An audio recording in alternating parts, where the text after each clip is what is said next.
మీ ఇమ్యూనిటీని సహజంగా బలపరుచుకోవాలని అనుకుంటున్నారా? అయితే మీ వంటింట్లోనే ఉండే రెండు సాధారణ పదార్థాలు మీకు ఉపయోగపడవచ్చు. అవే నిమ్మకాయ మరియు లవంగం. నిమ్మకాయలో విటమిన్ సి ఉండగా లవంగంలో యూజినాల్ వంటి యాంటీ ఆక్సిడెంట్ సమ్మేళనాలు ఉంటాయి.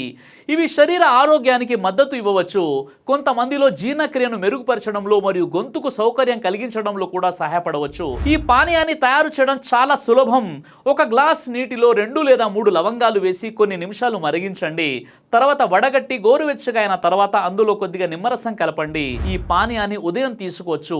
అయితే ఈ పానీయం ఇమ్యూనిటీని అద్భుతంగా పెంచుతుందని లేదా వ్యాధులను పూర్తిగా నివారిస్తుందని చెప్పలేము. మీ మంచి ఇమ్యూనిటీ కోసం ఆరోగ్యకరమైన ఆహారం, తగినంత నిద్ర, వ్యాయామం మరియు మంచి జీవన శైలి ఇమ్యూనిటీకి అత్యంత ముఖ్యమైనటువంటిది. కాబట్టి నిమ్మకాయ లవంగం పానీయాన్ని ఒక ఆరోగ్యకరమైనటువంటి అలవాటుగా ప్రయత్నించవచ్చు. కానీ మంచి ఆరోగ్యానికి అసలు రహస్యం సమతుల్య జీవన శైలిలో ఉందని గుర్తుంచుకోండి. ఈ వీడియోని లైక్ చేసి ప్రతి ఒక్కరికి షేర్ చేయండి.